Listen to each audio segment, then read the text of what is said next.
Hello friends, good morning. Yes, तो welcome back. हुआ हमारा loss of profit, loss of stock के questions जो प्रैक्टिस में दिए थे। वेरी गुड, ठीक है। दो ही सम बचे थे, राइट? ओके। और ये जो फेयर दिया था वो फेयर तो सबका हो ही गया है। I hope so. Very good. Let do question number 11 में थोड़ा बच्चों को डाउट आया है, कुछ बोल रहे हैं। 11 क्वेश्चन में, राइट? ओके, सो एक 11 क्वेश्चन को एक बार कर लेते हैं, देख लेते हैं क्या है doubt. Sony limited trading and profit and loss account for the year ended 31 December 2011 were as following. ठीक है, ये दिया हुआ है ट्रेडिंग अकाउंट। उसके आइटम देख लें एक बार। Opening stock, purchase, manufacturing expense, gross profit, sales, closing stock normal है। Administration expense, selling expense, finance charges, net profit normal है। The company had taken out of fire policy for 3 lakh and loss of profit policy for 1 lakh. इस बार fire policy loss stock की ज़्यादा है और profit की कम है। ठीक है, नॉर्मली प्रॉफिट की ज़्यादा थी ना पहले लास्ट टाइम। ठीक है। Having a indemnity period of 6 month. ठीक है। A fire accrued on 1 April 2012 at the premises and the entire stock were gutted with nil salvage value. मतलब इस बार हमारा जो लॉस क्लोजिंग स्टॉक आने वाला है, जितना क्लोजिंग स्टॉक है उतना ही उसका सैल्वेज वैल्यू है। अंडरस्टूड? ओके, फिर आगे बोलते हैं the net quarter sale that is 1/4/2012 to 36/2012 was severely affected. तो दिस इज इंडेमनिटी पीरियड हो गया हमारा कितने महीने का? अप्रैल, मई, जून, 3 महीने का। जबकि हमारी पॉलिसी कितने महीने की है? 6 मंथ की। तो विद इन द पीरियड है, no problem. Okay, the following are the other information. ठीक है। सेल ड्यूरिंग द पीरियड 1/1/2012 से 31/3/2012 तक, ये फायर लगने से पहले तक का सेल है, बराबर है? जस्ट फायर से बिफोर का सेल। ठीक। फिर परचेज ड्यूरिंग द पीरियड, ये जस्ट फायर लगने से बिफोर का परचेज हो गया है 1/1 से 31 मार्च तक, राइट? फिर मैन्युफैक्चरिंग एक्सपेंस उस पीरियड का हो गया। तो ये तीनों हमको हेल्प करेंगे to get the loss of stock. Closing stock कितना बचा है उसको कैलकुलेशन करने में हमारी ये हेल्प करेंगे। ठीक है। सेल ड्यूरिंग द पीरियड 1/4/2012 से 36/12 तक, that is sale for the indemnity period, right ना? इसको बोल सकते हो आप actual sale for indemnity period. जब से हमारा सेल इफेक्टिव रहा या खराब रहा, उसका एक्चुअल सेल दिया हुआ है। ठीक है। स्टैंडिंग चार्जेज इंश्योर्ड 50,000 रुपए का। ओके। फिर actual expenses incurred after fire, ये एक्चुअल एक्सपेंस वो हो गए जो याद है आपको मैं बताता था, एडिशनल एक्सपेंस इनकर्ड। यस, ठीक है। General trend of the industry showing an incremental of sale by 15%। Sale जो है नॉर्मली हमारी 15% इंक्रीज होती है, ऐसा हमको लगता है। And decrease in GP by 5% due to increased cost. ठीक है। Ascertain the claim for stock and loss of profit. तो फ्रेंड्स, इस बार हमको उसने प्रीवियस ईयर का ज़्यादा डेटा नहीं दिया है। और प्रीवियस ईयर का ज़्यादा, प्रीवियस ईयर का सेल तो है पूरा हमारे पास, इनकम स्टेटमेंट है पूरा का पूरा, बट जो डायरेक्टली उस पीरियड का जो इंडेमनिटी पीरियड होता है उसका हमको सीधा सीधा जो सेल देते थे, जिससे हमको सीधा उसी में इंक्रीमेंट डिक्रीमेंट करके हम पता लगा लेते थे, वो उसने नहीं दिया है, बराबर? सो ठीक है, हमारे पास ट्रेडिंग पी एंड अकाउंट तो है, वी कैन डू, बराबर? तो पहला पार्ट लॉस ऑफ स्टॉक तो आई थिंक वेरी इजी, बराबर, that you can calculate. Okay, बच्चों को कैलकुलेट हो भी गए हैं। कितना आंसर आया है फ्रेंड्स? 2,60,000। ओके, तो 2,60,000 कई बच्चों का आंसर आए हैं और आई होप कि इसका आंसर भी वही दिया हुआ है। ठीक है। ओके, सो नाउ हम लॉस ऑफ प्रॉफिट वाला पार्ट कर लेते हैं, तो एक आइडिया मिल जाएगा आपको। ठीक है। So let's do loss of profit part. Answer to question number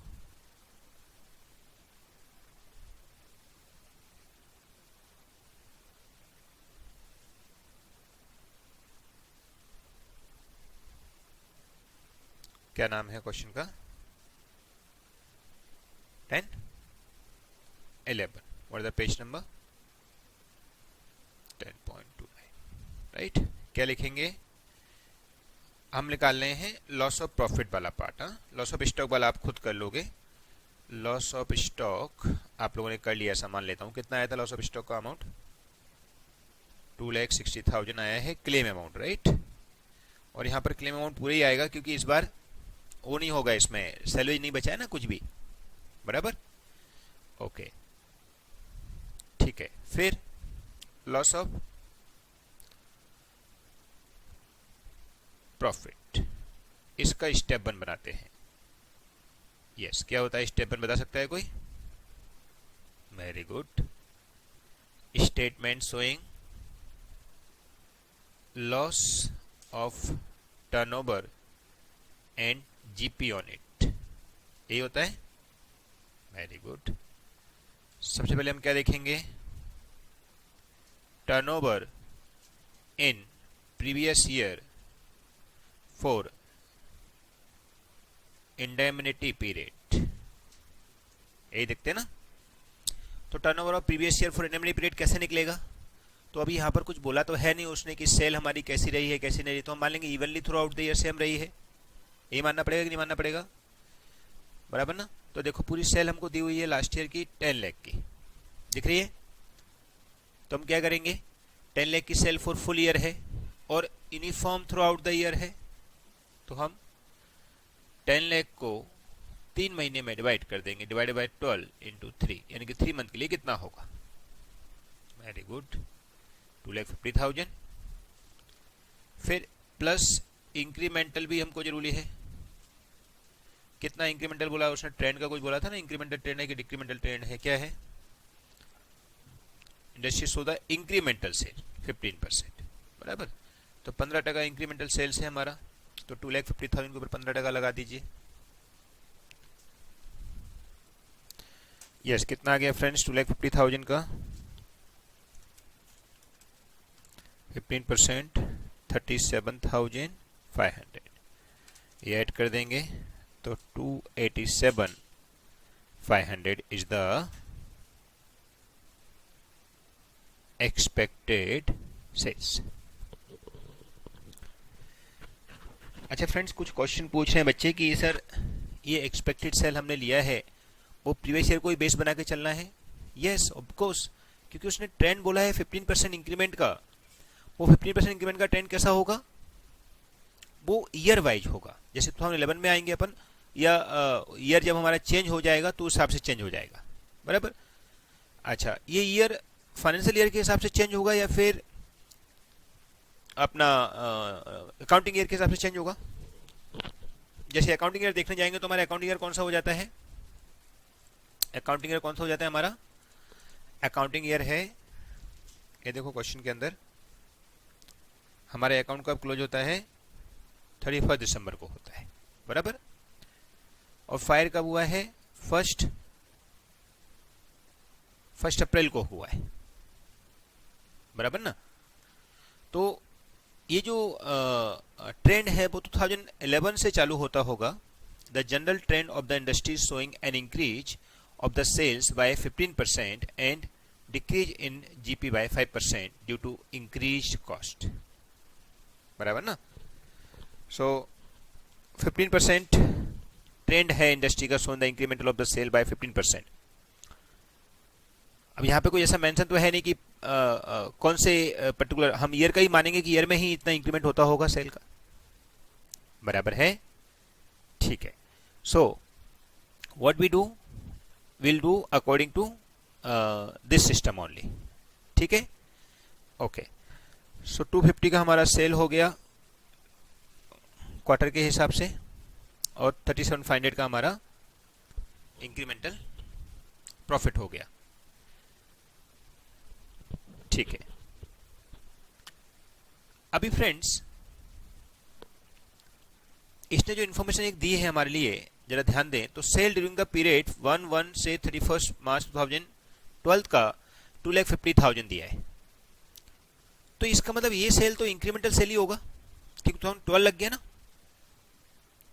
तो अब देखो इनकी खुद की इंफॉर्मेशन जो दी है वो एक दूसरे को कॉन्ट्रोवर्सी कर रही है, क्योंकि अगर 250 हमारा एक क्वार्टर का सेल होता है फॉर प्रीवियस ईयर, तो इस क्वार्टर का सेल 15% इंक्रीज होना चाहिए कि नहीं होना चाहिए? 100% होना चाहिए 15% increase.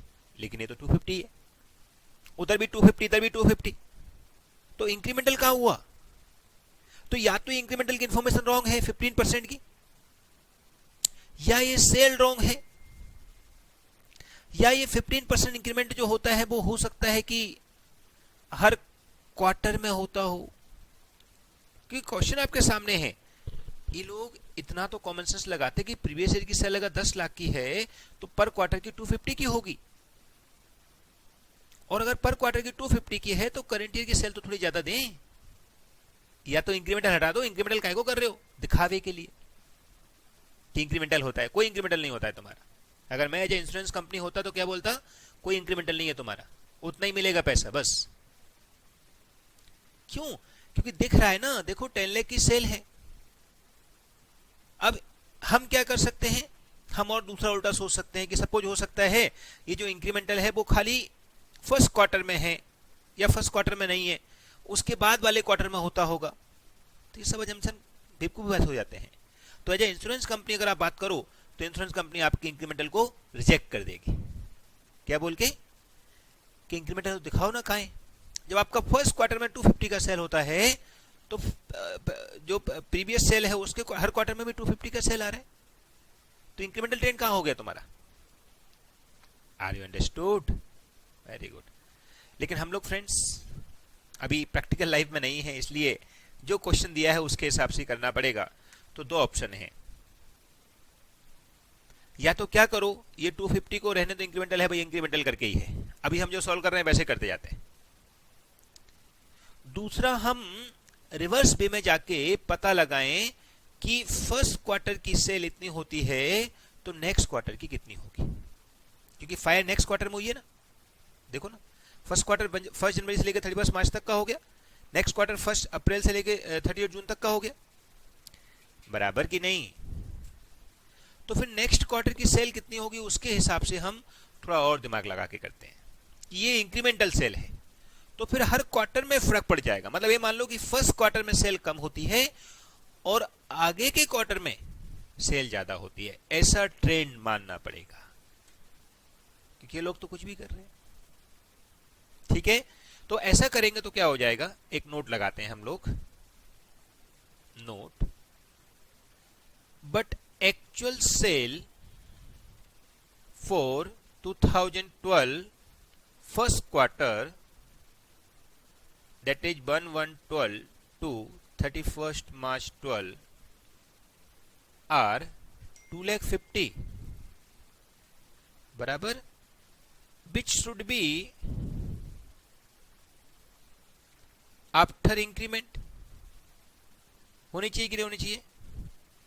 Therefore last year first quarter sale should be less than 15%, बराबर कि नहीं? तो 2,50,000 का अगर सेल 115 के बराबर है तो 100 कितना हो जाएगा, जरा निकाल के दिखाओ।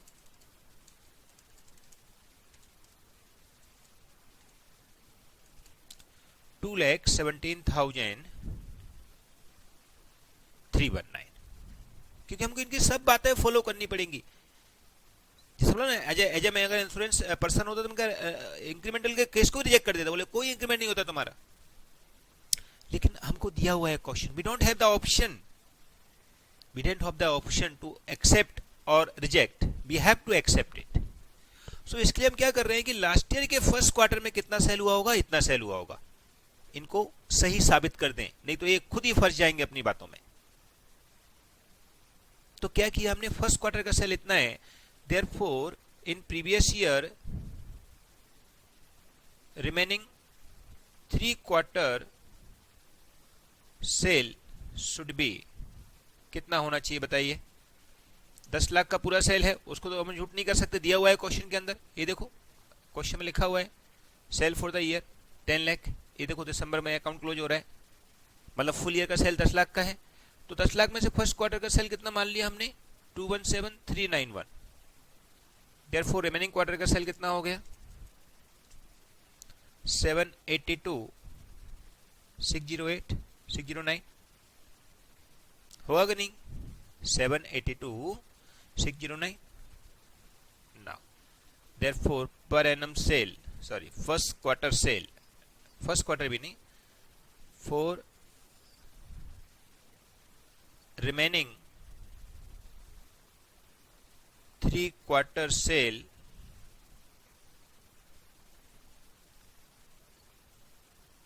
एवरेज पर क्वार्टर कितनी हो जाएगी, 782,609 डिवाइडेड बाय 3 या इंटू 3/9 कर दो, जो भी आपको ठीक लगे, क्योंकि 9 महीने की सेल है तो 3 मंथ की कितनी होगी, तो डिवाइड बाय 3 करके देखो कितनी आती है, 2,60,870। उनकी बातों को ठीक करने के लिए हमको ऐसा करना पड़ा, आर यू अंडरस्टूड, उनको ठीक करने के लिए। तो फ्रेंड्स उसकी बातों को ठीक करने के लिए ये हमको नाटक करने पड़े। माने फर्स्ट क्वार्टर का सेल कम होता है ऐसा माना, क्योंकि इस क्वार्टर का सेल 250 हुआ है खाली। बिफोर फायर, फायर होने के बाद तो प्रॉब्लम हो गई, वो अलग बात हो गई, बट फायर से पहले तो सब नॉर्मल बिजनेस चल रहा था ना, तो नॉर्मल बिजनेस तो टैली होना चाहिए, लेकिन नहीं हो रहा है।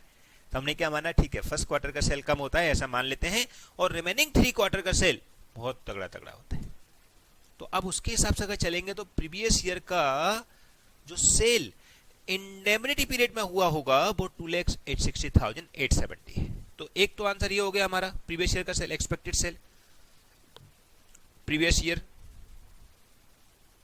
या इंडेमनिटी पीरियड के लिए आप बोल सकते हो expected sale for indemnity period. ठीक है, ओके। अब इस बेस पर करेंगे तो expected sale for indemnity period कितना हो जाएगा, therefore expected sales for indemnity period, पहले तो प्रीवियस ईयर का सेल कब से कब तक का, 14/11 से 36/11 यानी कि सेकेंड क्वार्टर का 2,60,870 प्लस इंक्रीमेंटल कितना बोला है भाई साहब ने, 15%, तो इंटू 15%, 39,130। देयरफॉर एक्सपेक्टेड सेल कितना हो गया, ये ऐड कर दो, 3 लाख पूरा हो गया। ऐसे इन्होंने कैलकुलेशन घुमाई है। सो एक्सपेक्टेड सेल इतना हो गया, बट एक्चुअल सेल कितना है, उस इंडेमनिटी पीरियड का एक्चुअल सेल हमको दिया था ना क्वेश्चन में, ये रहा देखो इंडेमनिटी पीरियड दिख रहा है मेरा circle, 87,500, 87,500। So loss of turnover हो गया हमारा 87,500 माइनस कर देंगे तो 2,12,500। Therefore GP on it, GP on short cell, इसको शॉर्ट सेल भी बोलते हैं पता है ना, राइट ना, जीपी ऑन शॉर्ट सेल। अब जीपी परसेंट निकालना पड़ेगा। हाँ अच्छा, कुछ बच्चे क्वेश्चन पूछ रहे हैं सर हमको क्या करने का है, ये वाला यूज करने का है कि ये यूज करने का है। तो देखो फ्रेंड्स, एक्चुअल रूल के हिसाब से अगर आप मेरे को, जैसे मैंने बोला ना कि जब मैं इंश्योरेंस कंपनी का एक एडवाइजर होता है, इंश्योरेंस कंपनी का जो क्लेम अप्रूवल वाला पर्सन होता, तो मैं तो ये बोलता कि पहले वाला हमको यूज करना चाहिए। रीजन कि ट्रेनमेंट कुछ है ही नहीं, लोगों का बेवकूफ बना रहे।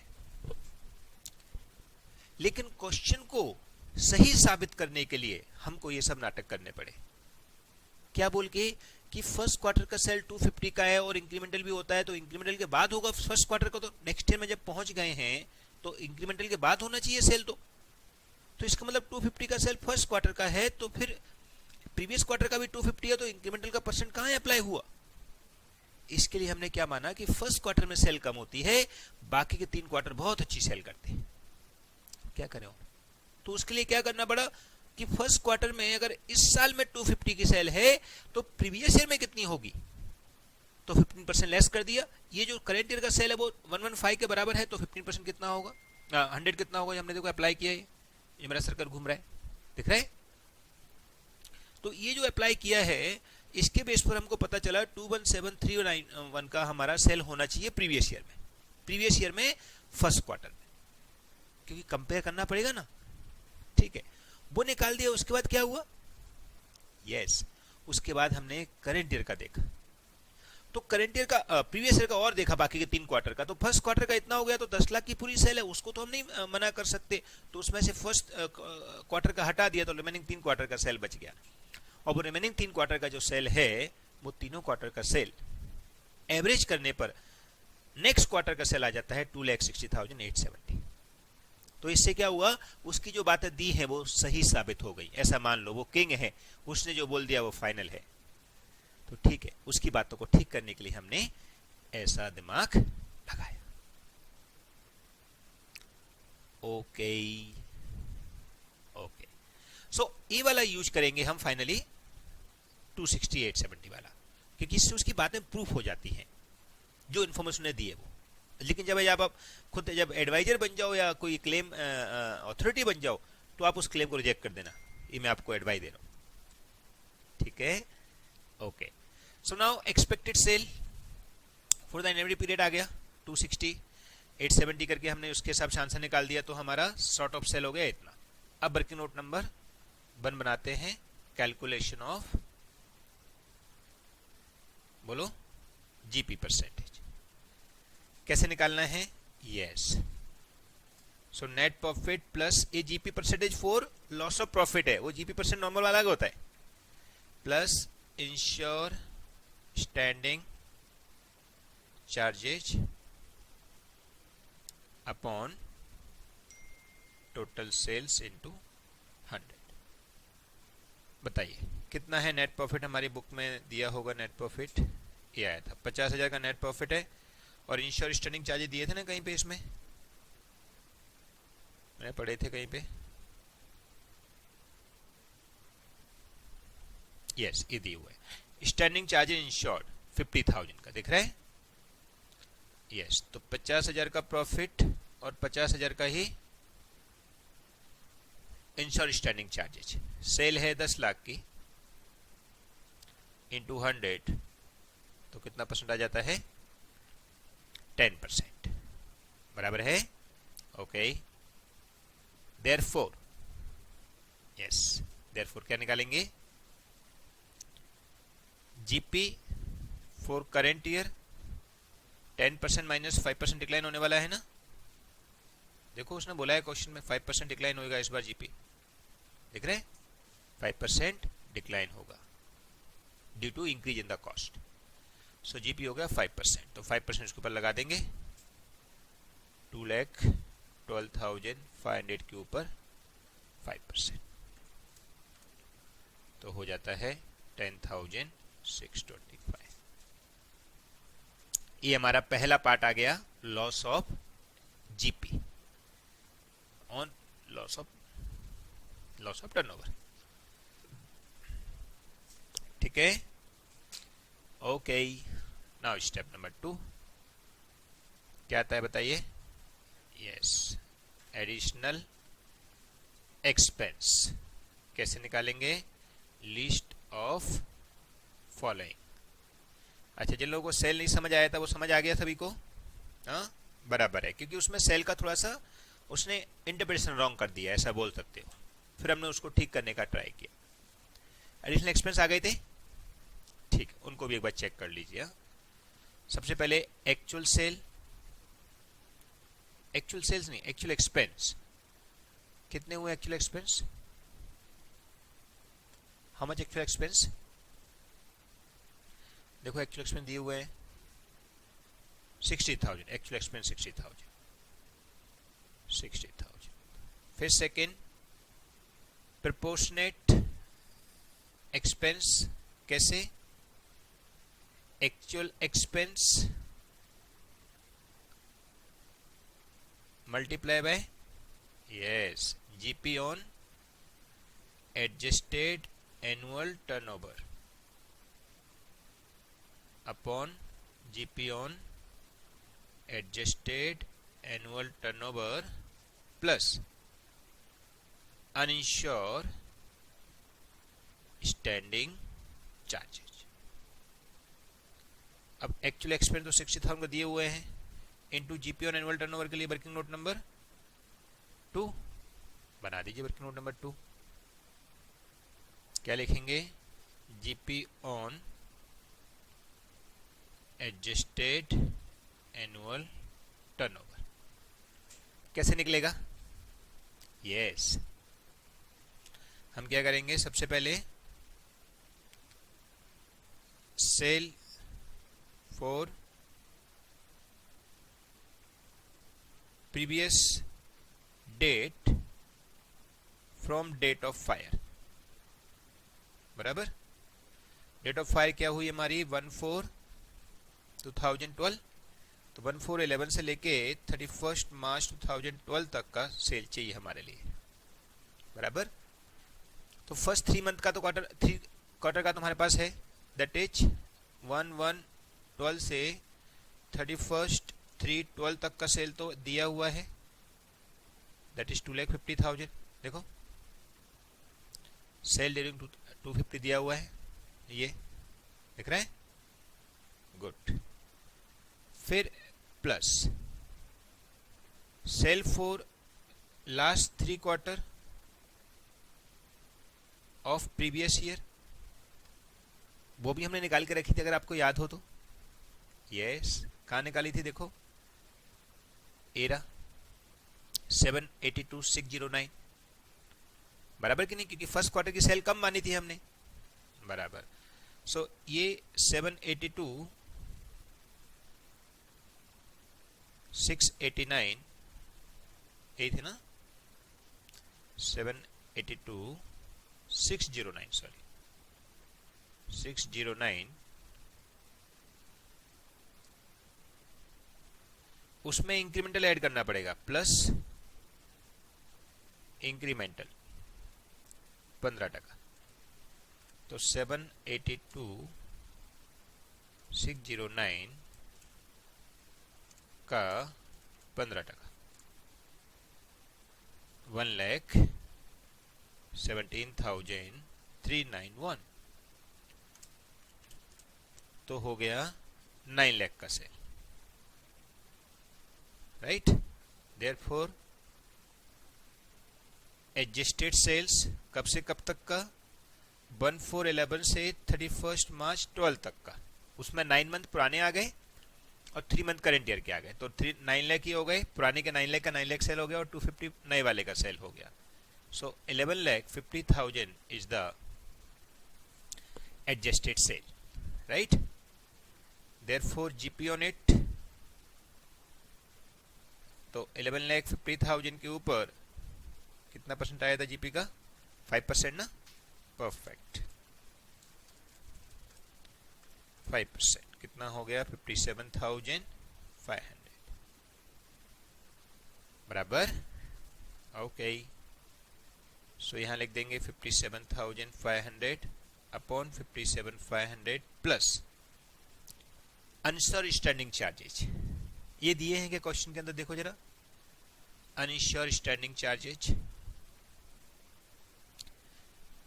तो देखो फ्रेंड्स, अनश्योर स्टैंडिंग चार्जेज हमको ऐसे कहीं स्पेसिफिक करके नहीं दिए, तो आपको समझना यह है कि आखिर स्टैंडिंग चार्जेज होते क्या है, ये आपको समझना है।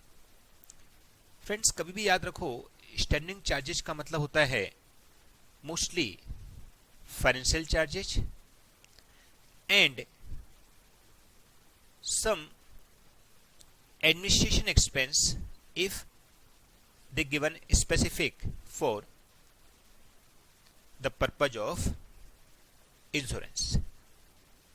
Understood? तो फ्रेंड्स पूरे मिल गए फाइनेंशियल चार्जेज, स्टैंडिंग चार्ज कितने हो गए? 1 लाख प्लस एडमिनिस्ट्रेशन एक्सपेंस 80,000, बराबर।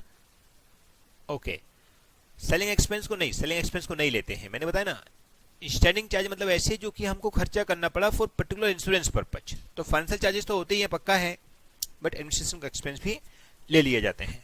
तो अनइंश्योर्ड स्टैंडिंग चार्जेस कैसे निकलेंगे, इसका भी एक वर्किंग नोट बना देते हैं, वर्किंग नोट नंबर 3। ठीक है, working note number 3, calculation of uninsured standing charges. ठीक है, कैसे निकलेगा? सो टोटल स्टैंडिंग चार्जेज ये हो गए हमारे, कितने हैं फ्रेंड्स टोटल स्टैंडिंग चार्जेज?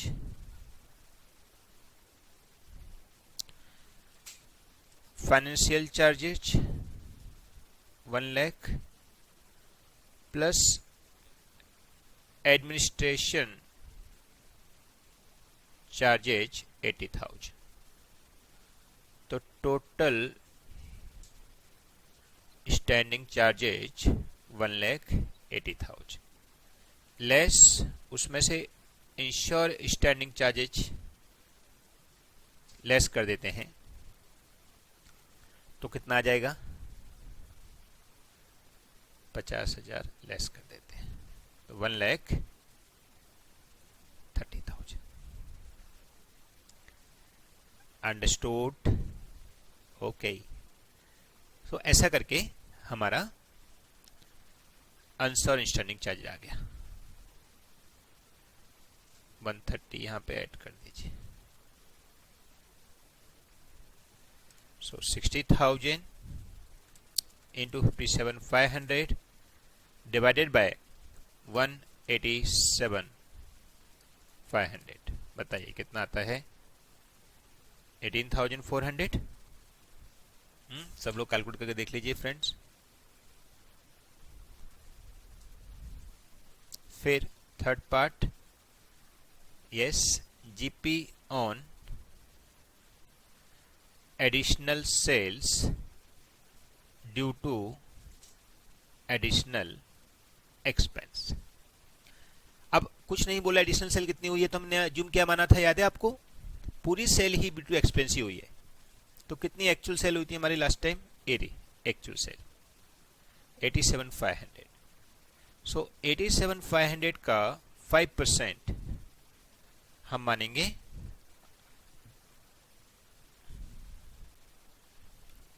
हमारी इनकम हुई है एक्स्ट्रा, तो 4,375 is our income. Now therefore additional expense allow list of all, कितना हो जाएगा? 4,375 बराबर। Very good. एडिशनल एक्सपेंस भी नहीं आए होंगे काफी लोगों के, क्योंकि सेल की गड़बड़ हुई तो इसकी भी गड़बड़ हो गई, बराबर ना? क्योंकि हमको नेक्स्ट क्वार्टर का सेल भी गड़बड़ निकालने में गड़बड़ कर दी ना उसने। फर्स्ट क्वार्टर में सेल कम हुई है ऐसा उसने माना है, बराबर। Okay, so now step number 3 क्या लिखेंगे? Total loss of profit. इसके अंदर loss of turnover, GP on loss of turnover, GP on loss of turnover ये कहां से मिला हमको? स्टेप 1 से मिला। कितना? 10,625, 10,625 plus additional expense allow H पर स्टेप नंबर 2, ये कितने आए? 4,375। ठीक, less saving in standing charges. कुछ है क्या? कुछ नहीं दिया है भाई साहब ने। सो 0,0,0,5, 15,000 इज द नेट लॉस, बराबर। Finally step number 4, final answer that is insurance claim for loss of profit। बराबर कितना हो जाएगा? Yes, insurance claim amount into policy amount. Policy amount कितने की है? 1,00,000 की, upon yes GP on annual turnover that is 57,400। देखो जीपी ऑन 57,500। अच्छा ठीक है, तो आपको याद होगा ये अमाउंट तो ज्यादा हो जाएगी, लेकिन मैक्सिमम लॉस कितना अलाउ है? एक्चुअल लॉस तक। बराबर, therefore maximum claim is allow till actual loss that is 15,000। तो 15,000 का ही हमको claim allow. Okay, very good. So friends, कितने लोगों ने ट्राई किया था और कहाँ कहाँ अटके? बताइए मेरे को, बताइए बेटा, आपका कितना आ गया था? एडिशनल एक्सपेंस आ गए थे? नहीं आए थे, क्योंकि वो सेल का चक्कर पड़ गया था। हाँ, बरोबर ना? सो सेल के चक्कर में ही सारा का सारा गड़बड़ हो गया। But all of you understood friends. Officially देखा जाए तो ये क्वेश्चन रॉन्ग है, उसने गलत इन्फॉर्मेशन दिया है कि फर्स्ट क्वार्टर में सेल कम होती है। ऐसा कहाँ इंटीमेशन है? और ऐसा क्यों माने हम? जब ट्रेंड आपका है बढ़ने का तो बढ़े हो ना आगे। फर्स्ट क्वार्टर में कम सेल क्यों कर रहे हो? क्योंकि उसने इन्फॉर्मेशन ऐसी दे दिया जिसको हमको ठीक करना पड़ा। Okay, any question friends? Okay friends, understood? हाँ, समझा बराबर? Very good. So next question number 12, इसमें भी कुछ लोगों को डाउट आए हैं। सो let's do question 12 also.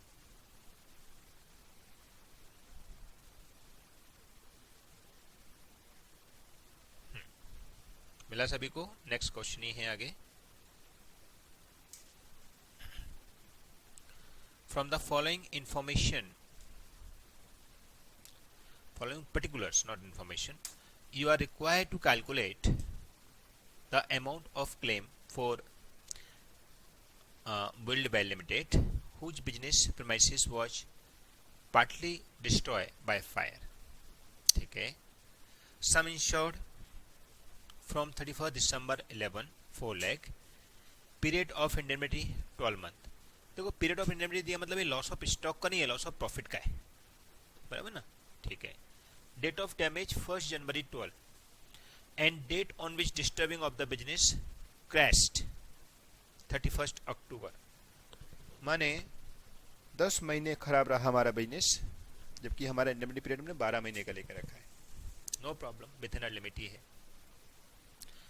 The subject matter of the policy was gross profit but only net profit and insure standing charges are included.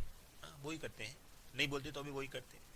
तो ये सब क्या होता है? ये सब उसको अननेसेसरी इन्फॉर्मेशन घुमाने की आती है। उसको ऐसा लगता है कि कुछ और देते हैं इन्फॉर्मेशन, कुछ ऐसा और कर देते हैं, तो वो ये सब करके देते हैं आपको। ठीक है, बाकी कोई दिक्कत नहीं है, इजी है एकदम। The book of account revealed that the gross profit for the financial year was 3,60,000। ठीक है। The actual turnover of the financial year was 12 lakh, which was also the turnover in the case, this case. ठीक है। The turnover for the period of January to 31st October in the year preceding the loss was 10 lakh। ये लो देखो, ये उसने उस साल का sale दे दिया जिस साल प्रॉब्लम हुआ था, उसके एक जस्ट बिफोर ईयर। तो हमको चाहिए था ना ऐसा सेल, इंडेमनिटी पीरियड का प्रीवियस ईयर का सेल हमको चाहिए, वही उसने दिया है। देखो, the turnover for the period 1st January to 31st October in the year preceding the loss was 10 lakh। Okay, okay, आगे। During disallocation of the position, it was learned that the November-December 2011 there had been an upward trend in business done compared with the figure of the previous year, and it was stand that had the loss not occurred, the trading result for 2012 would have been better than those of the previous year. अभी उसकी रामकथा हो गई, ऐसा हो सकता है, ऐसा हो जाएगा, ये है वो है, सब बातें उसने बोल दी. ठीक है, कोई बात नहीं, बोलने दो, कोई मतलब की नहीं है हमारी, होंगे तो देखेंगे, कुछ काम आएंगे तो. The insured company official appointed to assets and loss acceptance this view and adjustment were made to the pre-damage figure to bring them up to the estimate amount which would have result in 2012. ठीक है, the pre-damage figure together with agreed adjustment were okay, pre-damage figure adjusted to be added adjusted standing turnover. मतलब उसने खुद ने ही बता दिया, कुछ percent नहीं बताया, वो जो लिखा ना पैरा में, इतना होगा, उतना हो जाएगा, ऐसा हो जाएगा. तो वो लोग बोलते हैं भाई साहब आप डिटेल मत पता लगाओ, हम ही आपको बता देते हैं, आप उतना ही ले लीजिए बस. Are you understood? ठीक है. So January, February, Feb to October, November to December. ठीक है, फिर ग्रॉस प्रॉफिट. ओके, ये उसने बढ़े हुए चार्ज दे दिए. देखो आप देखो ना ध्यान से, तो प्री डैमेज फिगर, फिर एडजस्टमेंट टू बी एडेड, इतना ऐड हो सकता है, और एडजस्टिंग स्टैंडिंग टर्नओवर, इतना टर्नओवर हमारा हो जाएगा. तो Feb to October, November to December, ये सब उसने डिटेल हमको बना के दे दिए. ठीक है. Rate of gross profit 30%, actual for 2011, 32% adjusted for 2012. ये लो, सब कुछ क्लियर दे दिया हमारे लिए. Good. Increase cost for working amounting to 1,80,000. ये वो है एडिशनल एक्सपेंस, याद है ना? हाँ. There was a clause in the policy relating to saving in insured standing charges during the indemnity period and this amount is to ₹28,000. ठीक है, तो ये हमारे इंश्योरेंस स्टैंडिंग चार्जेस सेविंग हो गई. Standing charges not covered by the insurance amounting to 20,000 per annum. The annual turnover for the January was nil. Oh ho ho. And for the period February to October 2012 rupees 8 lakh. ठीक है, तो friends ये सब information हमको दे दी है, right? अब हमको दिमाग लगाना है क्या क्या कर सकते हैं, राइट? सो दिखाएंगे फ्रेंड्स. हाँ, very good. Loss for profit ही है. यस, तो जिन्होंने कर लिया है वो चेक करना, नहीं किया है तो अभी साथ में करिए, राइट? स्टेप 1 to 4 बना दीजिए, ऑटोमेटिक आंसर आ जाएंगे. चलो बनाते हैं. Answer to question number 12. What is the page number? 10.32. 10.32. ठीक है, ओके. सबसे पहले स्टेप नंबर 1 क्या लिखेंगे? Very good. Statement showing GP on loss of turnover for the indemnity period. ठीक है, so पहले sale for previous year for the indemnity period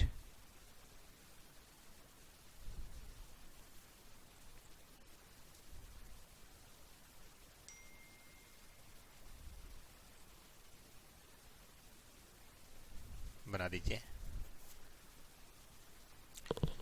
तो friends sales for the previous year for the indemnity period दिया हुआ है क्या? तुमको बहुत सारा डेटा दिया था उसने. देखो ये तो है जीपी ऑफ लास्ट ईयर, फिर है actual turnover of the last year, right, और फिर turnover for the period January to October in the year preceding the loss was 10 lakh. तो ये प्रीसीडिंग सेल हमको दे दिया सीधा 10 लाख का। इसका एक बाइफिकेशन भी दिया अगर आप ध्यान दो तो, the pre demerger figure together with the agree adjustment were 90,000 जनवरी का सेल है और एक्सपेक्टेड इंक्रीमेंट होना है 10,000, तो हो जाएगा 1 लाख। अंडरस्टूड। फेब से अक्टूबर तक का 9 लाख 10 है, ये दोनों मिला दिया जाए अगर, ये देखो ये दोनों मिला दे तो 10 लाख सेल हो जाएगी जो कि यहाँ दी हुई है हमारे लिए। तो उसने इन्फॉर्मेशन डबल डबल दे दी बेसिकली हमको कंफ्यूज करने के लिए। तो वो इंडेमनिटी पीरियड का 10 लाख सेल दिया है सीधा, और एक्सपेक्टेड इंक्रीमेंट का उसने इस बार रेट नहीं दिया, जिसमें आपको बता रहा था ना कि ये लिखा हुआ है, जिसमें लिखा हुआ है क्या कि during disclosure of the position it was learn that the November December 2011 there has been a upward trend in the business done compared with the figure of the previous year, and it was stand that the had loss not occur, the standing result for 2012 would have been better than those of the previous year। मतलब ये बोलना चाहता है कि current year में अच्छा होने वाला है, लेकिन कितना अच्छा होने वाला है कुछ नहीं दिया है, ना ही कोई डिटेल दिया है। Are you understood? तो हम क्या करेंगे, हमको जो कितना परसेंट होने वाला है वो ना देके उसने सीधा अमाउंट दे दिया। देखो एडजस्टेड टू बी एडेड, यहां लिखा भी है the pre demerger figure together with the agreed adjustment. वो जो ऊपर डिटेल दिया है जिसमें कुछ परसेंट नहीं दिया है, खाली बातें बोली हैं, हम ऐसा हो जाएगा, इतना प्रॉफिट इंक्रीज हो जाएगा, ऐसा हो जाएगा, ये सब बातें बताई। Are you understood? Very good. So हम क्या करेंगे, ये जो दिया हुआ है प्री अपना डीमर्जर की फिगर, इनमें एडजस्टमेंट होके हमारा सेल एक्सपेक्टेड बन जाएगा फॉर इंडेमनिटी पीरियड, राइट। सो 90 और 910 ओवरऑल 10 लाख का हमारा प्रीवियस ईयर सेल हो गया। तो पहले हम यहां लिख देते हैं 10 लाख का सेल प्लस एक्सपेक्टेड इंक्रीमेंट, अभी परसेंट नहीं है, डायरेक्टली अमाउंट ऐड करेंगे 10,000 प्लस 50,000 60,000, ठीक है।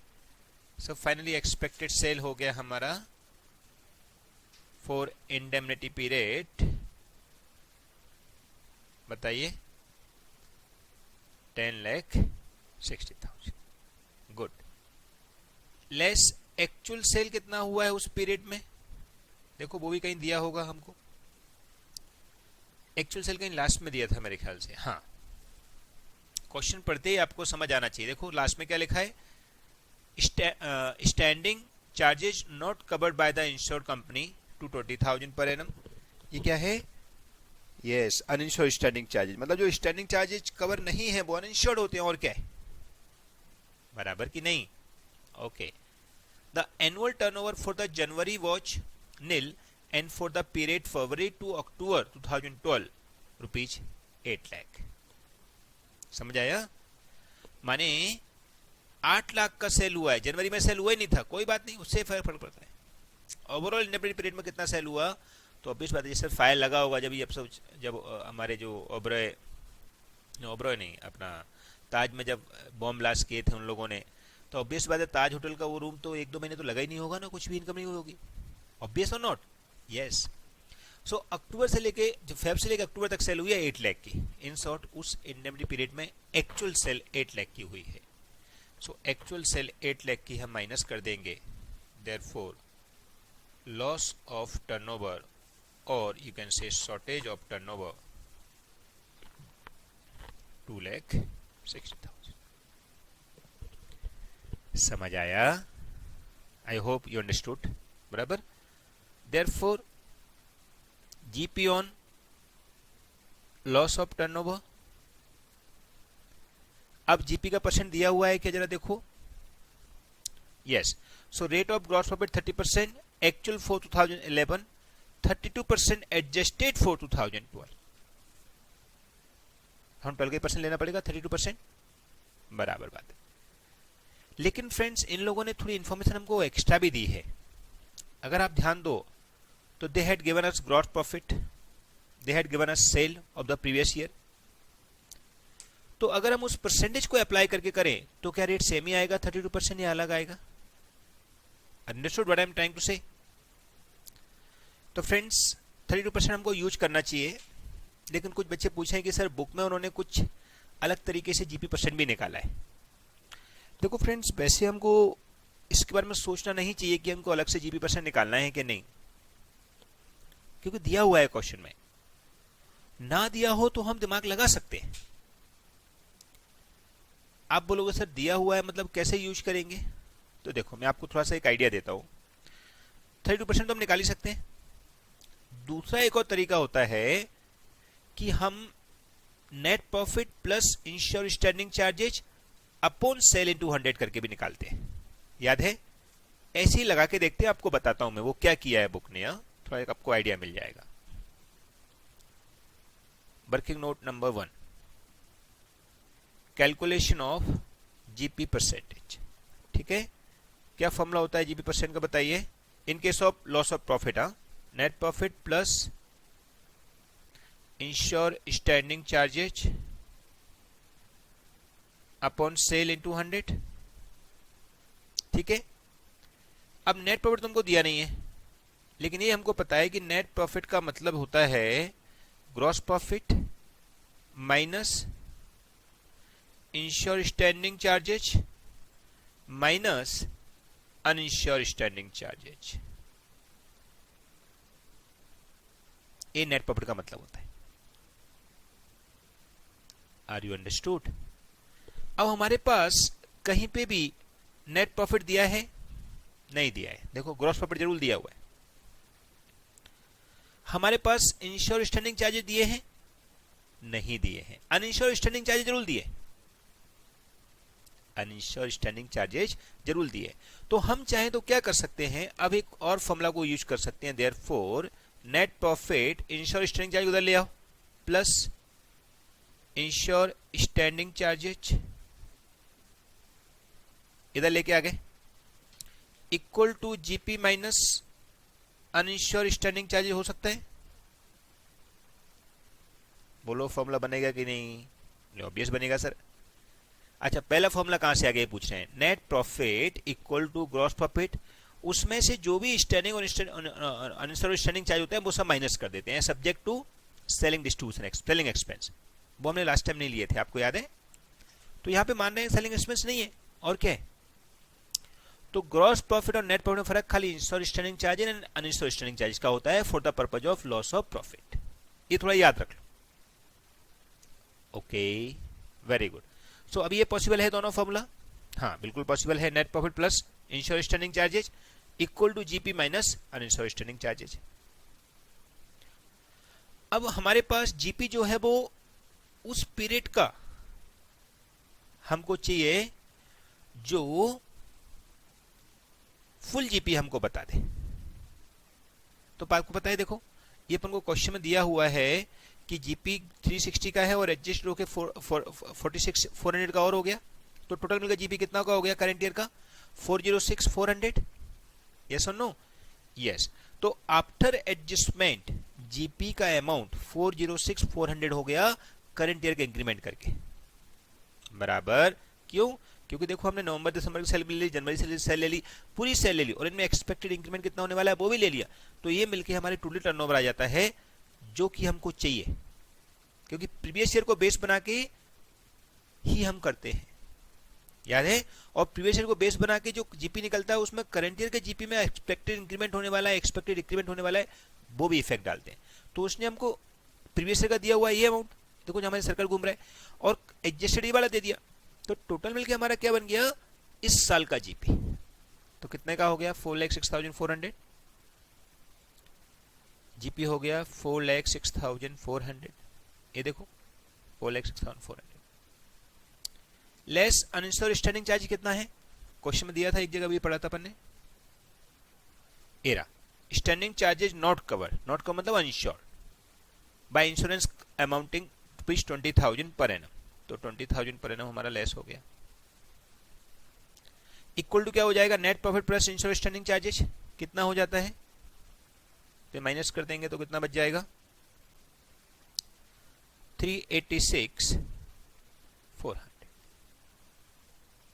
और हमको इसके लिए यही चाहिए, देखो net profit plus insure standing charges चाहिए, ये हमारा आ गया टोटल मिलके। देखो मैजिक, समझा कि नहीं? अच्छा एक बार और एक्सप्लेन करता हूं। नेट प्रॉफिट इक्वल टू क्या होता है? Gross profit minus insure standing charges minus uninsure standing charges, subject to selling and distribution expense, अगर कुछ दिया हो तो। वो नहीं दिया ऐसा मान लेते। ओके सो हम इसको और तरीके से लिख सकते हैं, वो लिख सकते हैं net profit plus insure standing charges equal to GP minus uninsure standing charges. GP हमको दिया हुआ है, वो भी एडजस्टेड करके बढ़ा के दिया हुआ है। यस सो 4,06,400 का हो गया, माइनस अनइंश्योर स्टैंडिंग चार्जेज कितने का है? 20,000 का है। तो इसका मतलब net profit plus insure standing charges दोनों मिला दिए जाए तो 386,400 का होता है।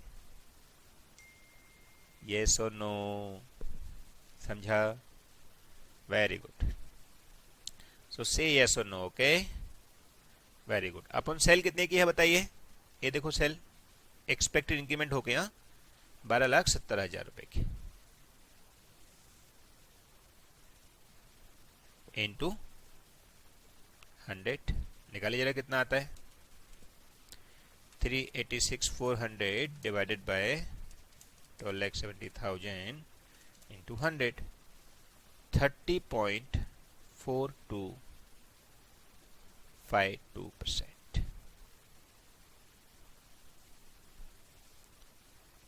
ये रहा जीपी परसेंटेज। और अगर आपको ये यूज नहीं करना है तो डायरेक्टली दिमाग लगाए बिना हम सीधा 32% भी लगा सकते हैं। ये मैं आपको बता देता हूँ, क्योंकि इन्फॉर्मेशन दी है ना। हम क्यों माने वो जीपी परसेंटेज करेक्ट नहीं है? उसने दिया है ना, देखो लिखा है अपन को, ये देखो rate of gross profit 30% in 11 and 32% इन 12। तो हम सीधा 12 लगा सकते हैं 32%। लेकिन हमने ऐसे ही कैलकुलेशन करने का सोचा कि अगर हम कैलकुलेट करने जाएं तो क्या पॉसिबल है? तो आंसर मिला यस पॉसिबल है। ये देखो हमने नेट प्रॉफिट का जो अपना फॉर्मूला लगाते हैं, net profit plus insure standing charges upon sale into 100। हमने नेट प्रॉफिट लगा के देखा तो नेट प्रॉफिट भी उनका निकल गया। कैसे निकल गया नेट प्रॉफिट? नेट प्रॉफिट निकाला हमने on the basis of gross profit minus insure standing charges minus uninsure standing charges. उसमें से हमारे पास इंश्योर स्टैंडिंग चार्जेज नहीं है तो हमने नेट प्रॉफिट को ऐड कर दिया इंश्योर स्टैंडिंग चार्जेज को, equal to GP minus uninsure standing charge कर दिया। तो जीपी है हमारे पास और इंश्योर स्टैंडिंग चार्जेज है, तो obvious net profit plus insure standing charges मिल गया। ओके ओके नाउ इसके ऊपर 30 पॉइंट कितना परसेंट लगाएंगे? 4252% लगा के दिखाइए फ्रेंड्स। 2,60,000 के ऊपर 30.4252%, 79,000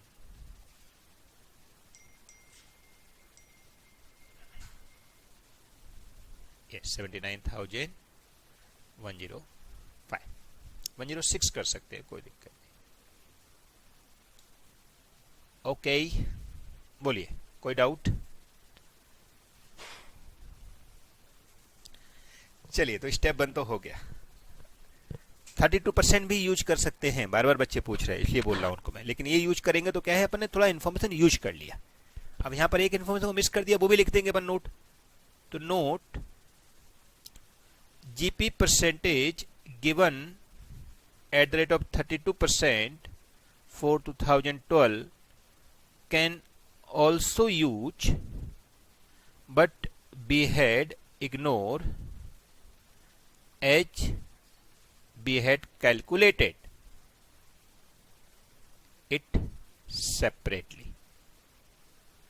अब उसके साथ मैच नहीं हुआ। अगर 32% दिया तो बहुत अच्छी बात, हम बोलते थे कितनी अच्छी इन्फॉर्मेशन दिया है। लेकिन क्या कर सकते हैं, वो तो कुछ भी इन्फॉर्मेशन दे सकता है, हमसे सब एक्सपेक्ट करता है बराबर करें। ओके ओके चलिए नाउ स्टेप नंबर 2 याद है? Yes, additional expense allow.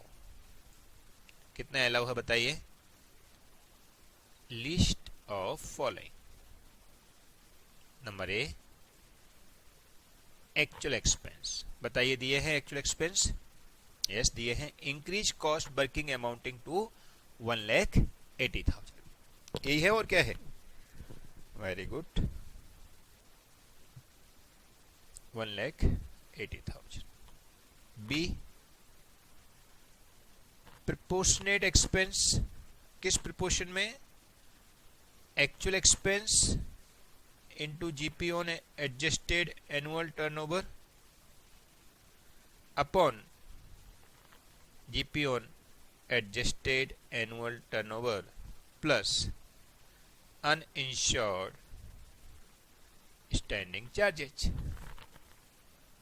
बरोबर? हाँ हाँ, आप अपने मन से अच्छे से लिख लीजिए फॉर्मूला बराबर से. सो एक्चुअल एक्सपेंस हो गया 180 into GP on annual turnover. Yes, कितना आ जाएगा GP on annual turnover? GP on adjusted turnover working note number 2 बनाना पड़ेगा. बनाइए working note number 2. Calculation of adjusted annual turnover. Yes, कैसे निकालेंगे? देखो, सबसे पहले क्या दिया हुआ है हम लोगों को? Turnover of previous year from date of fire. कैसे मिलेगा? यस, कब फायर हुई है? 1 जनवरी को. तो 1/1/11 से 31 दिसंबर 12 तक, नहीं 31 दिसंबर 11 तक. 12 तो नेक्स्ट ईयर ही हो जाएगा. यहाँ देखो डेट ऑफ फायर क्या है friends. Fire takes place on date of damage 1 January. Fire या डैमेज जो भी है. तो 1 जनवरी 12 से 11 से लेकर 31 दिसंबर 11 तक का हमको सेल चाहिए. ये देखो भाई साहब ने हमको सेल पूरा दिया हुआ है. उसमें इंक्रीमेंट कितना हो जाएगा वो भी दे दिया है. बराबर? सो जनवरी से लेके हमको चाहिए कब तक का? 1 ईयर बिफोर का. तो 1 ईयर का बिफोर का उसने पूरा हमको दे दिया है. 12,70,000 इंक्लूडिंग इंक्रीमेंट. तो 12 लाख प्लस 70,000 ऐसा कर देते हैं. 12 लाख प्लस एक्सपेक्टेड इंक्रीमेंट 70,000. बराबर? सो 12,70,000 फिगर हो गई. यस और no? Very good. Therefore GP on it 12,70,000 के ऊपर कितना परसेंट आया था? 30 पॉइंट निकाला अभी अपन ने. Yes, GP on annual turnover 30.4252. 30.4252%. सो 12,70,000 के ऊपर 30.4252%. 3,86,400 ये आया GP on annual turnover. Apply कर दीजिए. 3,86,400 upon 3,86,400 plus uninsured standing charges कितना था? अनइंश्योर्ड स्टैंडिंग चार्जेस था 20,000 रुपए का. देखो हमने लिखा था ना अभी standing charges not cover by the insurance company is 20,000 plus 20,000. So 1,80,000 divided by 2 lakh, नहीं 4,06,400. So 1,71,142 is the proportionate expense, right? और C क्या है? GP on additional sales due to additional expense. दिया है अलग से कुछ? बोलो. नहीं दिया है. तो हम 8 लाख के ऊपर ही सीधा 30.4252% लगा देंगे. लगा दीजिए. 8 लाख कितनी? देखो 8 लाख हमारी एक्चुअल सेल है इस पीरियड की, ये दी हुई है actual sale for this period. Question में थी, लिखी है हमने पहले भी. सो कितनी अमाउंट हो गई? सॉरी, कहाँ गया अमाउंट? 8 लाख के ऊपर 30.4252%. 243,402. right? So list of following, this one. Therefore expense allow 171 142. समझ आया? So now friends, step number 3, net loss. Step number 3, net loss. कैसे आएगा? सबसे पहले GP on loss of turnover, GP on loss of turnover. Step 1 से answer आया था, कितना आया था बताइए जरा। Era 79,106, 79,106 plus additional expense allowed H पर स्टेप नंबर 2, कितने अलाउ था ये भी निकला 171 142, 171 142 less saving in standing charges. कुछ है friends saving in standing charges? हाँ दिया हुआ है 28,000 का। देखो there was a clause in the policy relating to the saving of incurred standing insured standing charges during the immediately period and this amount is 28,000। ठीक है 28 का सेविंग हो गया हमारा, समझा? ओके सो नेट अमाउंट निकाल दीजिए, कितना आ गया 79,106 का तो लॉस हो गया टर्नओवर का, 171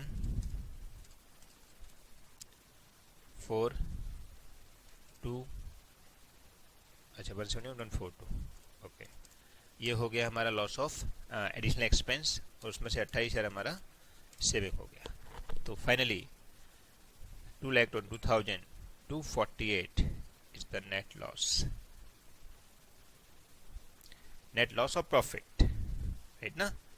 net loss of profit. Now finally step number 4, final answer बोलो क्या है? claim amount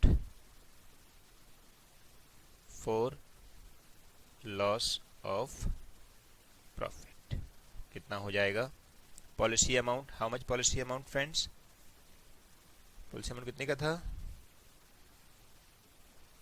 the policy amount is sum insured 4 lakh, so you can say policy amount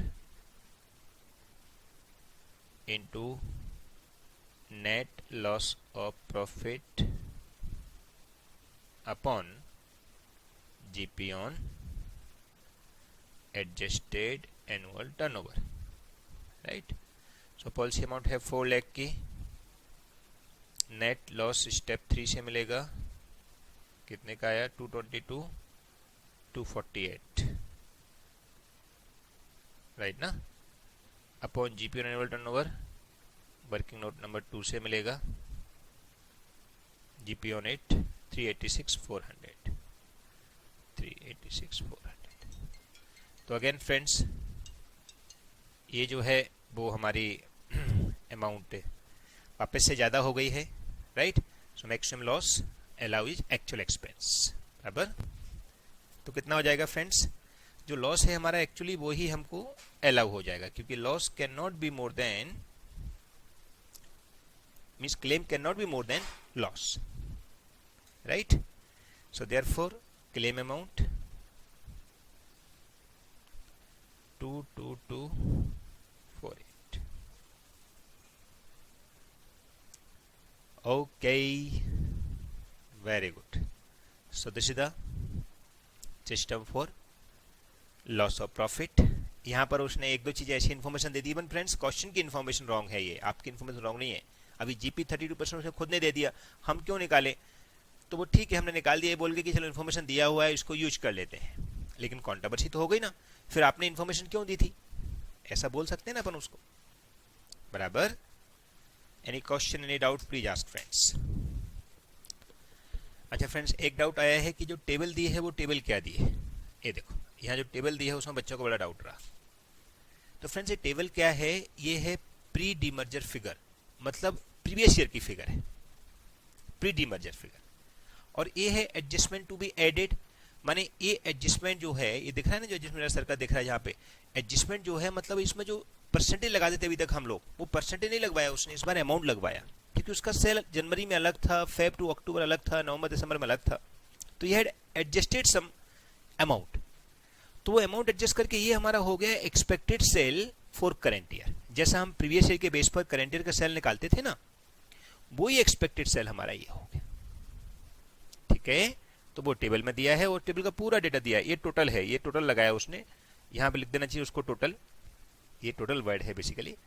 और फिर टोटल के बाद में टोटल ग्रॉस प्रॉफिट दे दिया है, उस ग्रॉस प्रॉफिट के बेस पे हमने आगे आंसर कर दिया। ठीक है, एनीथिंग एल्स, और कोई क्वेश्चन? हाँ, अंडरस्टूड ऑल ऑफ यू?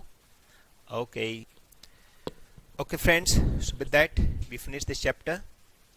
हाँ, टेस्ट योर नॉलेज के क्वेश्चन और दिए हैं, वो क्वेश्चन भी वैसे मोस्टली आपने खुद नहीं करने हैं, मैं एक बार रीड करवा देता हूँ आपको।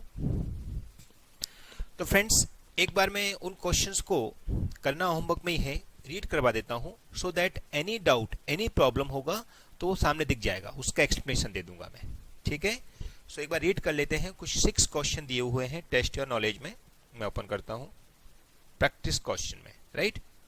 तो इन सारे क्वेश्चंस को एक बार रीड करते हुए करना आपको ही है, खाली आप सुनते जाना ध्यान से।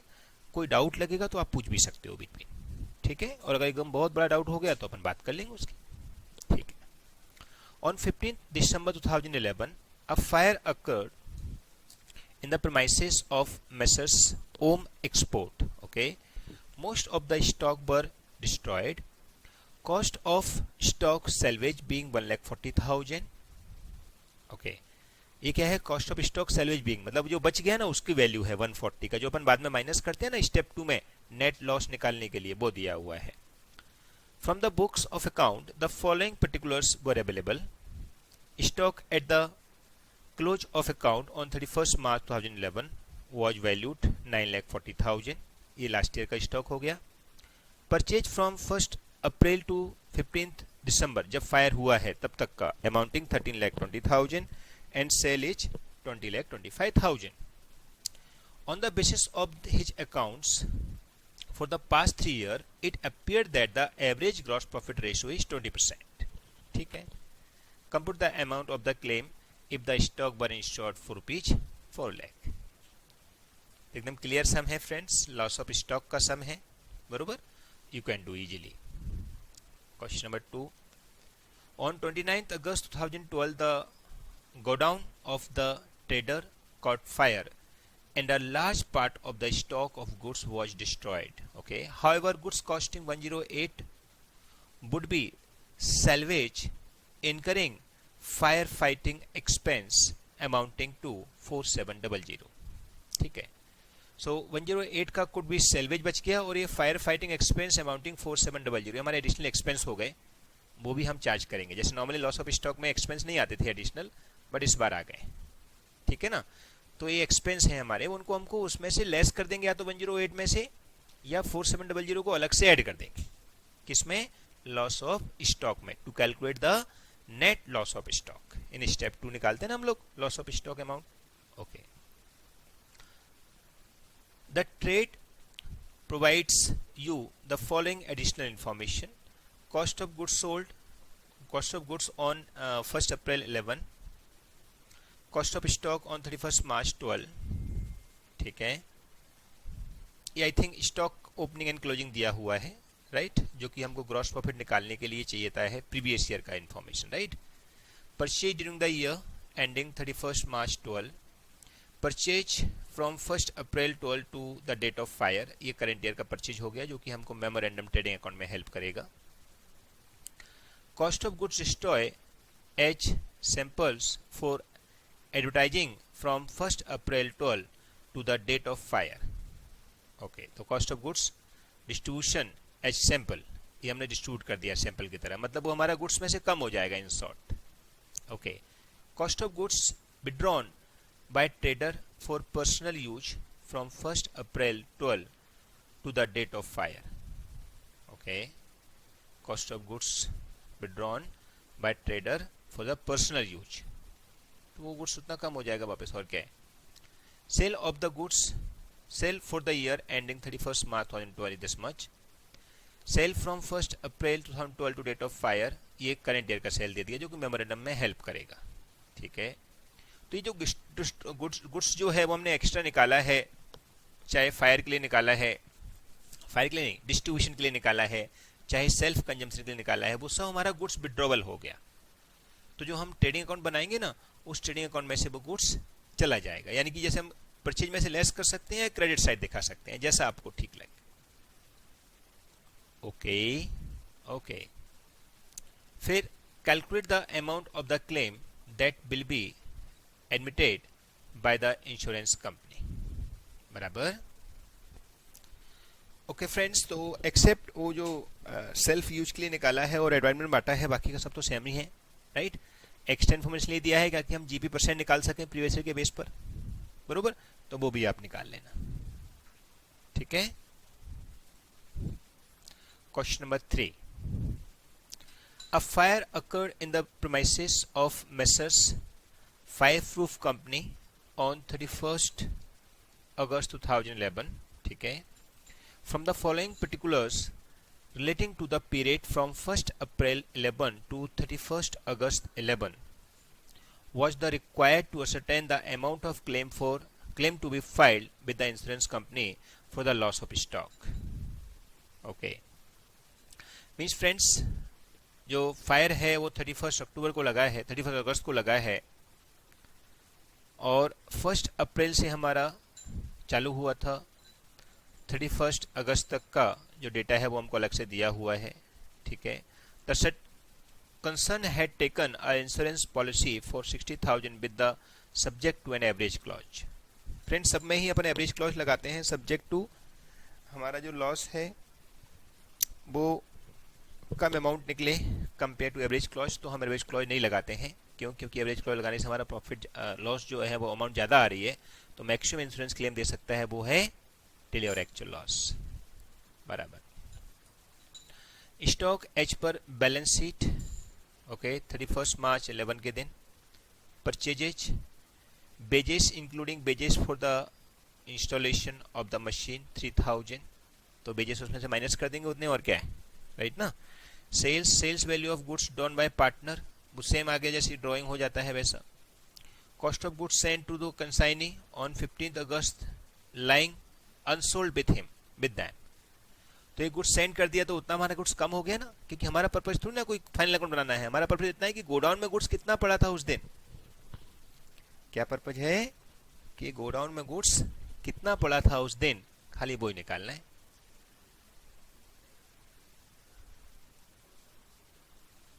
यस. तो वही हमारा गुड्स चला गया, तो cost of goods send to consignment मतलब गुड्स चला गया हमारा. तो गुड्स चला गया तो क्रेडिट साइड लिख देंगे, क्योंकि वो गुड्स हमारे गोडाउन में नहीं है ना, हमारे कंसाइनी के पास रखा है. भले नहीं बेचा है, उससे क्या फर्क पड़ रहा है, सुरक्षित रखा है वो. हमारे गोडाउन में फायर हुआ है, हमारा कंसाइनी गोडाउन में फायर नहीं हुआ है. जो कंसाइनमेंट में भेजा है, तो गुड्स बेचा है नहीं बेचा है that is not a matter. Goods निकल गया हमारे गोडाउन में से, वो दिखाना है. ठीक है.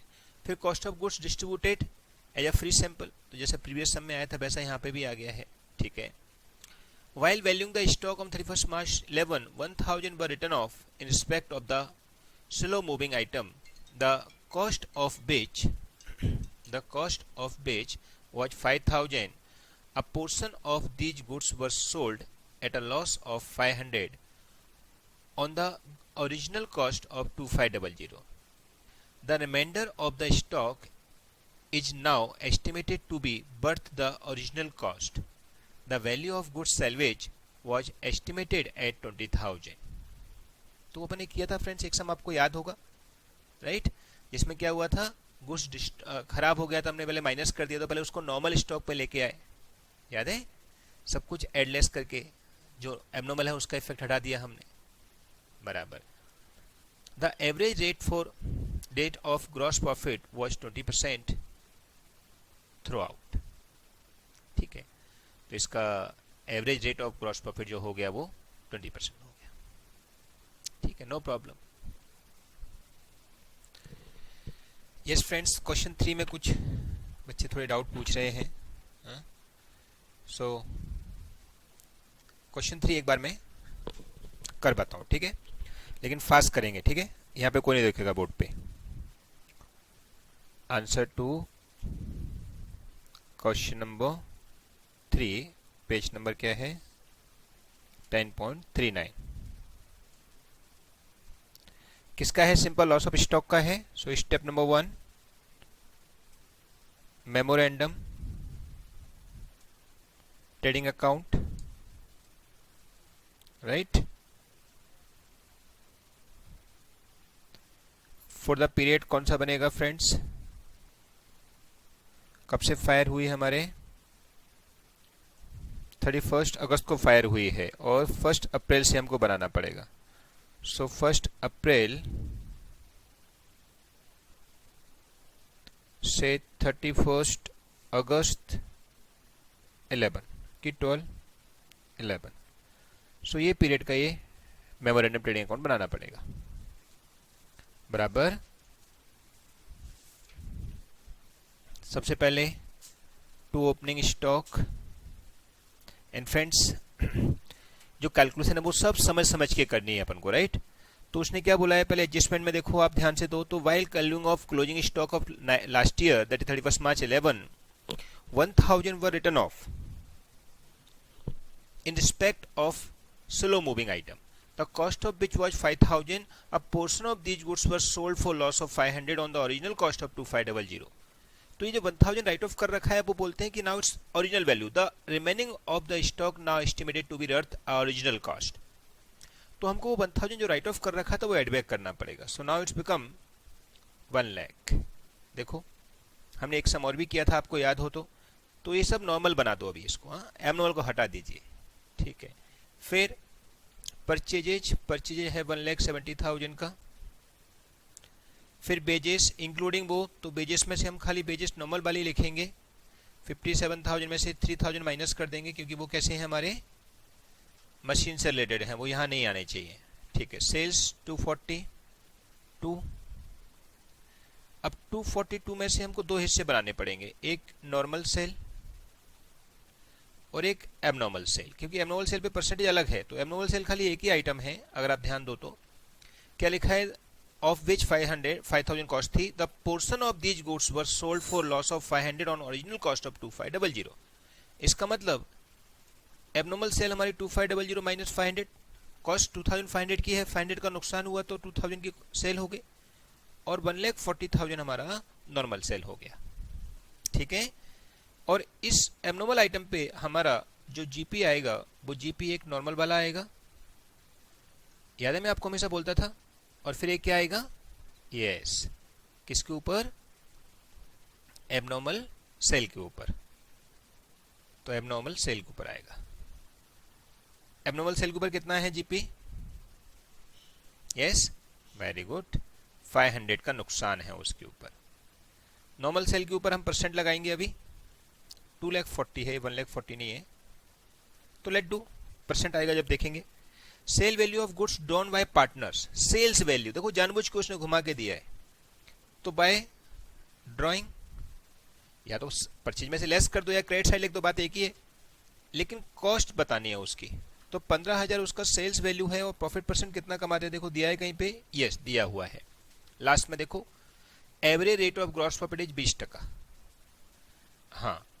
सो 20/120 इज द दिस अमाउंट। तो 15,000 में से कॉस्ट पे लाने के लिए जो प्रॉफिट आएगा वो माइनस कर दो, दैट इज 3,000, तो कॉस्ट आ जाएगा 12,000 का। तो 12,000 हम माइनस करेंगे, बराबर, perfect. So 15,000 into 20 divide by 120 हो जाता है 2500। ये 20% ऑन कॉस्ट है कि 20% ऑन प्रॉफिट है, जीपी परसेंटेज, जीपी परसेंट तो सेल पे ही होता है फ्रेंड्स, तो सीधा 15% लगाना है, अपन 120 क्यों करेंगे, 3,000 माइनस कर दीजिए सीधा, इंटू 20%, बराबर ना, ओके। ठीक। फिर cost of goods sent to consignment, तो ये भी हमारा गुड्स चला गया, तो by cost of goods sent to consignment कितना पड़ा हुआ है, भेज दिया हमने 16,500 का, 16,500। फिर cost of goods distributed as free sample, तो by distributed at free sample each free sample कितने हो जाएंगे फ्रेंड्स फ्री सैंपल की तरह, 1500। ठीक। फिर आगे बढ़ते हैं, ये बोलता है 1000 का राइट ऑफ किया था हमने, राइट बैक कर दिया है। 2500 का गुड्स सेल हमने एबनॉर्मल बना दिया है। The remaining goods were valued at original cost, वो बराबर हो गया है। फिर the value of goods salvage was estimated 20,000, जब हमारे स्टेप 2 आएगा तब 20,000 माइनस कर देंगे। The average rate of gross profit is 20%, तो हम 20% यहाँ पर रेट लगा देते हैं नॉर्मल प्रॉफिट के ऊपर, 240 के ऊपर 20%, 48,000, 47,500, तो ये हमारा ग्रॉस प्रॉफिट हो गया। अब हम यहाँ दिखा देंगे by closing stock balancing figure, बता दीजिए कितना आ गया, सब लोग कैलकुलेट कर लीजिए फ्रेंड्स। 1 लाख प्लस 1,70,000 हो गया, फिर 47,000 प्लस 47,500, तो टोटल हो जाता है 364,500। उसमें से सेल हो गया 242 का, फिर 12,000 रुपये का हमारा ड्राइंग हो गया, 16,500 का हमारा cost of goods sent to consignee हो गया, और 1500 का हमारा क्या हो गया, डिस्ट्रीब्यूटेड एज फ्री सैंपल, तो कितना बच गया 92,500। सब लोग चेक कर लेना फ्रेंड्स, कैलकुलेशन वगैरह वगैरह बराबर होनी चाहिए। तो फ्रेंड्स 92,500 हमारा closing stock should be there, very good. क्या एक्स्ट्रा था, कुछ भी नहीं था, खाली वो ड्राइंग किया है ना, वो सेल पे दिया था, उससे कम थोड़ी गड़बड़ हो रही थी, बाकी का सब तो हमने किया हुआ था सेम का सेम। हाँ, step 2 net loss of stock कितना हो जाएगा, सबसे पहले क्लोजिंग स्टॉक तो था ही 92,500 का, लेस सेल्वेज रियलाइजेशन वैल्यू 20,000 रुपये का है, यस, तो नेट लॉस हो गया, बोलो, यस 72,500। फिर step number 3 final answer that is insurance claim, कितना मिलेगा बताइए, एवरेज क्लोज अप्लाई करके 72,500 इंटू कितने का पॉलिसी अमाउंट लिया था फ्रेंड्स हम लोगों ने, इंश्योर्ड बाय 60,000, तो 60,000 अपॉन 92,500, बता दीजिए फ्रेंड्स कितनी अमाउंट हो गई,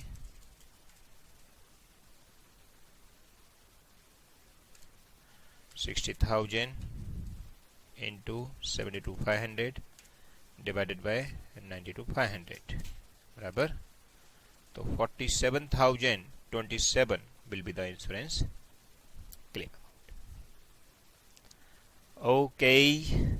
ओके, जिन लोगों ने ट्राई कर लिया था सेम आया आंसर, आई होप सेम आया होगा। Okay friends, so now let's see question number 4 also, देख लो एक बार, कुछ नया है तो। A fire occurred in the premises of Messrs. Kellas and Company on 30th September 11.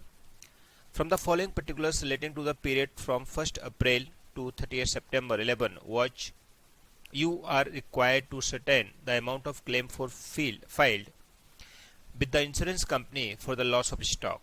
The company has taken insurance policy for 75,000 be subject to the average clause. The value of goods salvage was estimated 27,000. The average rate of gross profit was 20% throughout the year. तो last समय जो opening ऊपर नीचे closing दिया हुआ था detail, वो सब उसने इकट्ठी दे दी एक साथ में, बराबर। फिर ओपनिंग स्टॉक का डेटा दिया हुआ है, purchase, wages paid including wages for installation of machinery वो हटा देंगे, sale goods taken by the proprietor, sales value, देखो सेल्स वैल्यू पे वो भी सेम का सेम क्वेश्चन हो गया पहले जैसा दिया था। फिर cost of goods sent to cost consignee on 28 September 11 lying unsold with them, ठीक है। Free sample distribution cost same का सेम ही हो गया, no problem, you can do. Question 5. On accounts of fire on 15th June 2012 in the business house of the company, the working remaining disturbed up to 15 December 2012, as a result of which it was not possible to affect any sale.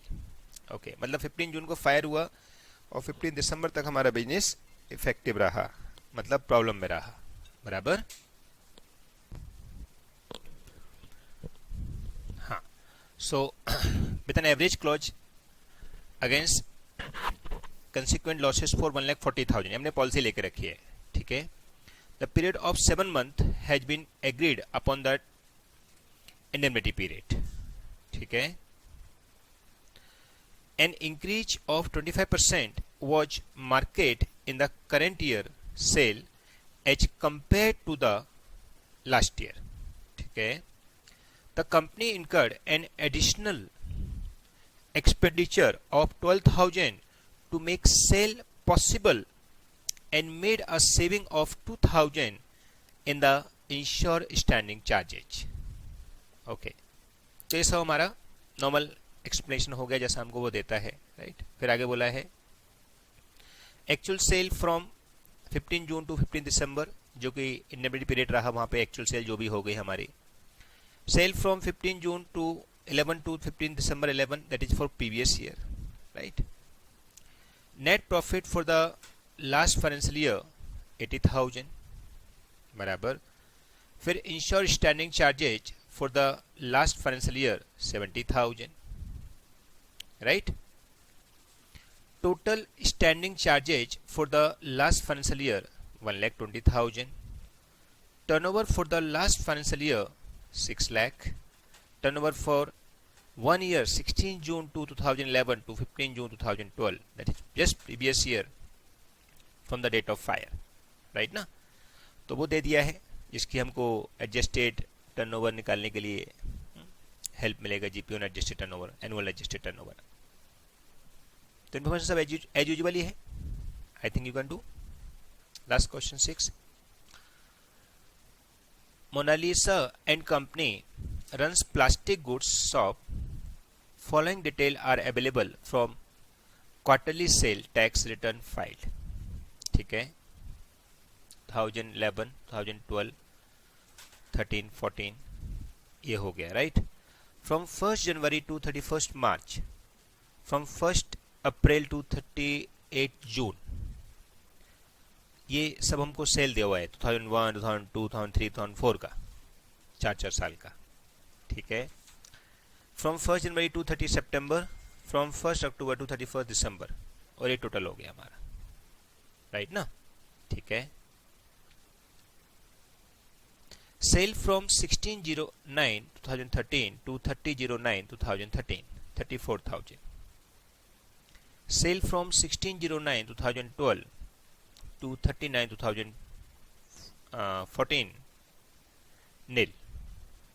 फिर ये अपन को आगे का दिल दे दिया। आगे बोलता है A loss of profit policy was taken for 1 lakh, वो थोड़ा बीच में उन्होंने स्पेस हटा दिया है। Fire occurrence on 15 September 2014. Indemnity period was for 3 months. Net profit was 1,20,000 and standing charges all insured amount to 43,990 for year ending 31st December 2003. 13. Determine the insurance claim.